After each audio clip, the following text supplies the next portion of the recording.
Hello दोस्तों, एक बार फिर से स्वागत है आपका सक्सेस पॉइंट आगरा में। और आप देख रहे हैं चाइल्ड साइकोलॉजी की सीरीज। आज हमारा टॉपिक है बाल मनोविज्ञान का क्षेत्र एवं प्रकृति। ये आपके टॉपिक आपको मिलेंगे देखने के लिए यूपी टेट, सी टेट तथा सुपर टेट में। इसके साथ साथ जो विद्यार्थी डीएलएड या बीएड या एमएड की तैयारी कर रहे हैं उनके लिए भी यह टॉपिक बहुत ही महत्वपूर्ण है। तो आइए देखते हैं बाल मनोविज्ञान का क्षेत्र एवं प्रकृति।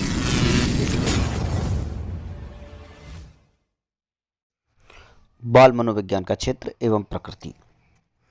किसी भी विषय का तात्पर्य उस विषय सामग्री से होता है जिसका उस विषय में अध्ययन होता है। प्रत्येक विषय का अपना एक क्षेत्र होता है। इसी आधार पर उसको अन्य विज्ञानों से पृथक करके अध्ययन किया जाता है।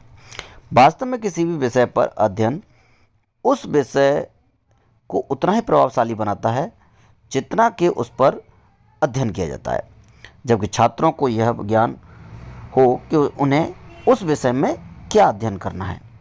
ऐसी दशा में बाल मनोविज्ञान के क्षेत्र में जानकारी प्राप्त करना आवश्यक हो जाता है। जैसा कि मैंने जो आपको थंबनेल पर लिखा है कि ये क्लास नोट्स वाली होने वाली है, तो आज हम आपको इसके जो जो इम्पोर्टेंट पॉइंट्स हैं वो सारे नोट्स बनवाते जाएंगे, तो आप लोग उनको नोट करते जाएं। जैसा कि हम बता रहे हैं बाल मनोविज्ञान के बारे में, बाल मनोविज्ञान का अध्ययन अनुसंधान की विषय वस्तु है। गर्भधारण से युवावस्था तक के मान व्यवहार की समस्याएं। इस विषय के अध्ययन क्षेत्र में आज भी अनेक समस्याएं ऐसी हैं जो अनुसंधान के लिए मनोवैज्ञानिकों की प्रतीक्षा कर रही हैं। अर्थात संक्षेप में मनोविज्ञान का विषय क्षेत्र अत्यंत विस्तृत है, जिसमें भ्रूण अवस्था से लेकर किशोरावस्था तक की बालक की सभी प्रकार की शक्तियों के विकास का अध्ययन किया जाता है। आज हम प्रमुख वैज्ञानिक क्रो के अनुसार बाल मनोविज्ञान के क्षेत्रों की मुख्य 3 अवस्थाओं को जानेंगे।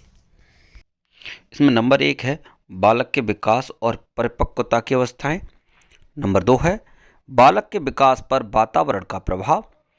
और नंबर 3 है समाज के अन्य सदस्यों के व्यवहार पर बालक की प्रतिक्रिया। इन तीनों के बारे में हम जानते हैं। बाल मनोविज्ञान में गर्भाधान से लेकर किशोरावस्था तक बालक की विभिन्न अवस्थाओं का अध्ययन किया जाता है। आज हम इसमें मुख्यतः निम्नलिखित तथ्यों का अध्ययन करते हैं। जैसा कि नंबर 1 है बाल विकास की विभिन्न अवस्थाएं। नंबर 2 है वंशानुक्रम और वातावरण। नंबर 3 है सीखने की प्रक्रिया। नंबर 4 है बालकों के व्यवहार का अध्ययन। नंबर 5 है बालकों का शारीरिक और मानसिक स्वास्थ्य। नंबर 6 है बालकों का कुसमायोजन। और नंबर 7 है बालकों का निर्देशन। जिसमें कि हम देख रहे हैं कि नंबर फर्स्ट पार्ट में कहता है बाल विकास की विभिन्न अवस्थाएं। इन अवस्थाओं के बारे में जानते हैं। जैसे कि बहुत सारे मनोवैज्ञानिक हुए हैं, उन्होंने बाल विकास की जो अवस्थाएं हैं उन अवस्थाओं को कई प्रकार से जो है डिफाइन किया है, परंतु क्रो ने इसको 5 भागों में विभाजित किया है। नंबर 1 है इसमें गर्भावस्था।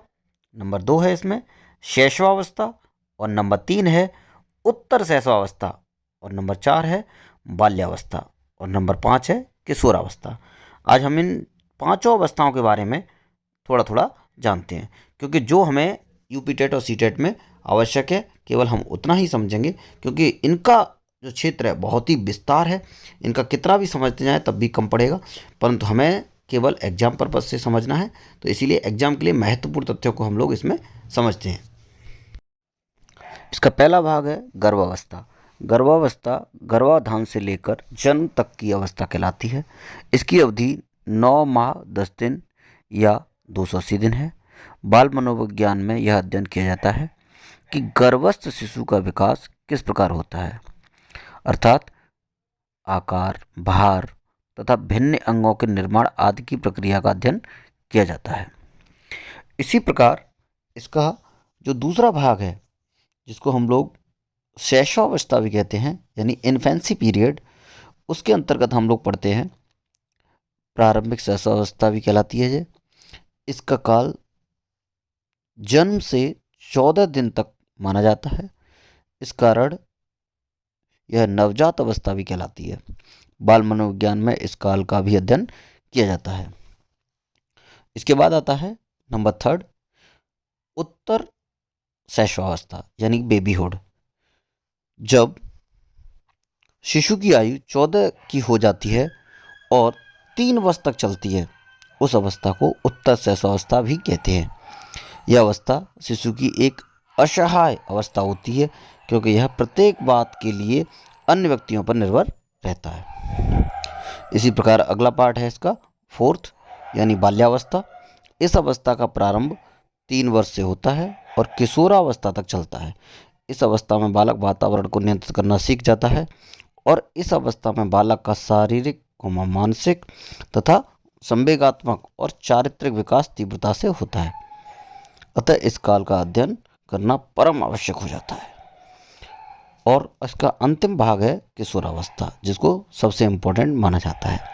किशोरावस्था को भी 3 भागों में बांटा गया है: पूर्व किशोरावस्था, प्रारंभिक किशोरावस्था तथा उत्तर किशोरावस्था। पूर्व किशोरावस्था की अवधि 1-2 वर्ष की होती है। बालिकाओं का यह काल 11 वर्ष से प्रारंभ होता है और बालकों में 12 वर्ष से। प्रारंभिक किशोरावस्था का काल 13 वर्ष से आरंभ होकर 16 वर्ष या 17 वर्ष तक रहता है।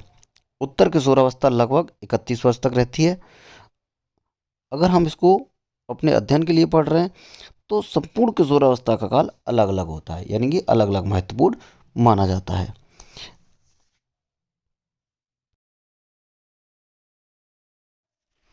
अब हम देखते हैं बाल मनोविज्ञान के क्षेत्र की दूसरी अवस्था, अर्थात वंशानुक्रम और वातावरण। आखिरकार वंशानुक्रम और वातावरण में हम लोग क्या सीखते हैं? इसका तात्पर्य होता है बालक के विकास में वंशानुक्रम और वातावरण का विशेष हाथ रहता है, जिसमें कि सबसे ज़्यादा महत्व देते हैं मनोवैज्ञानिक, क्योंकि इसमें वातावरण के साथ साथ वास्तव में बालक के व्यक्तित्व और विकास पर वंशानुक्रम और वातावरण दोनों का ही प्रभाव रहता है। अतः बाल मनोविज्ञान में यह अध्ययन किया जाता है। बाल मनोविज्ञान में वंशानुक्रम तथा वातावरण के बहुत सारे महत्वों को स्पष्ट रूप से लिखा गया है। हम लोगों को ये याद रखना है, वंशानुक्रम और वातावरण जो है बाल मनोविज्ञान के क्षेत्र का दूसरा भाग है। आइए चलते हैं अब बाल मनोविज्ञान के क्षेत्र के तीसरे भाग में, यानी कि प्रोसेस ऑफ लर्निंग, सीखने की प्रक्रिया। बालक जैसे जैसे बड़ा होता जाता है वैसे ही वैसे उसके व्यवहार में परिवर्तन होना शुरू हो जाते हैं। इसी प्रकार बच्चा अनुभवों से सीखना प्रारंभ कर देता है, अर्थात अनुभव द्वारा जो बालक में परिवर्तन आता है वही सीखना कहलाता है। सीखने की प्रक्रिया का अध्ययन बालक मनोविज्ञान विशेष रूप से किया जाता है।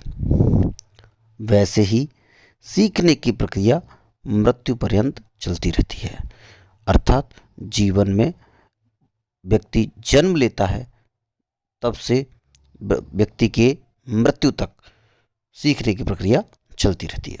परंतु बाल्यावस्था में जो सीखा जाता है वह भावी विकास की आधारशिला होता है, अर्थात बाल्यावस्था में सीखने की प्रक्रिया कुछ तीव्र अवस्था में होती है। आगे बढ़ते हैं इसके क्षेत्र के चौथे भाग पर, अर्थात बालकों के व्यवहार का अध्ययन।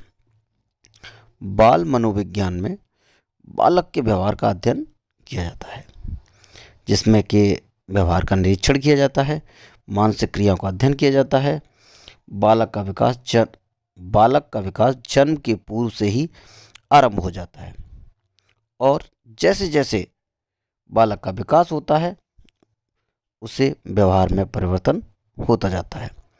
बाल मनोविज्ञान का मुख्य विषय बाल क्षेत्र का व्यवहार ही है और व्यवहार का प्रमुख आधार विकास होता है। अतः बाल मनोविज्ञान में प्रतिदिन के विकास का सूक्ष्मता से अध्ययन किया जाता है। इसी प्रकार अब हम देखते हैं इसका 5वां भाग, यानी बालकों का शारीरिक और मानसिक स्वास्थ्य। शारीरिक और मानसिक स्वास्थ्य के बारे में हम लोग क्या समझते हैं? मानसिक और शारीरिक स्वास्थ्य का अपना अलग ही एक स्थान है इस मनोविज्ञान के क्षेत्र में। इन दोनों का पारस्परिक घनिष्ठ संबंध है। यह कथन पूर्णतः ठीक है। स्वस्थ शरीर में ही स्वस्थ मस्तिष्क का वास होता है। बाल मनोविज्ञान में बालक के शारीरिक और मानसिक दोनों ही विकास का अध्ययन किया जाता है। आइए बढ़ते हैं इसके 6वें भाग की ओर। बालकों का कुसमायोजन। जब बालक अपने वातावरण के साथ संतुलन नहीं रख पाता तो उसे कुसमायोजन कहते हैं। अन्य शब्दों में कुसमायोजन बालक सामान्य व्यवहार करने में असमर्थ होता है। बाल मनोविज्ञान में इस बात का अध्ययन किया जाता है कि बालकों के कुसमायोजित होने का क्या कारण है तथा उन्हें किस प्रकार से दूर किया जा सकता है। यह सबसे महत्वपूर्ण पार्ट है इस बाल मनोविज्ञान के क्षेत्र का। कुसमायोजन का अर्थात मतलब होता है कि उसकी जो सामाजिक स्थिति है, उसकी जो आर्थिक स्थिति है, उसकी जो पारिवारिक स्थिति है, उस जगह पर उसको जो परवरिश दी जा रही है वह परवरिश किस प्रकार की है। कुछ उसकी पारिवारिक स्थितियाँ उसे कुसमायोजित करती हैं, कुछ उसके माता पिता उसे कुसमायोजित करते हैं, कुछ उसका वातावरण उसे कुसमायोजित करता है, कुछ उसका शारीरिक भाग उसे कुसमायोजित करता है। ये सारी चीज़ें जो है सबसे इम्पोर्टेंट भूमिका निभाती हैं बालक के विकास में। अर्थात बाल मनोविज्ञान के क्षेत्र का सबसे महत्वपूर्ण भाग ये होता है कुसमायोजन यानी एडजस्टमेंट। आगे हम बढ़ेंगे। भाग 7 है 7 की ओर। बालकों का निर्देशन। निर्देशन अर्थात यह एक प्रक्रिया है। इसके द्वारा किसी व्यक्ति की सहायता इस प्रकार से की जाती है कि वह अपनी क्षमताओं का उचित प्रकार से मूल्यांकन कर उनका प्रयोग कर सके। निर्देशन का अर्थ मार्गदर्शन है। बाल मनोविज्ञान में छात्रों को उचित मार्गदर्शन देने पर विचार किया जाता है, क्योंकि उचित समायोजन के लिए निर्देशन का अपना अलग महत्व है। ऊपर हमने जितने भी सारे तथ्य आपको बताए वो सब आज के बाल मनोविज्ञान के क्षेत्र थे। अब हम आपको बता दें, आगे जो आपने देखा वो सब कुछ आज बाल मनोविज्ञान के क्षेत्रों को विस्तार से हमने आपको समझाया, क्योंकि इसमें आप देख रहे हैं कि जो इन्होंने निर्देशन के लिए कहा है उसमें बाल मनोविज्ञान के विषय क्षेत्र में बालक के ज्ञानात्मक, भावात्मक और चेष्टात्मक अनुभवों का भी समावेश रहता है। बालकों में जिस प्रकार की मानसिक क्रियाएं होती हैं उन सभी का वर्णन बाल मनोविज्ञान में होता है।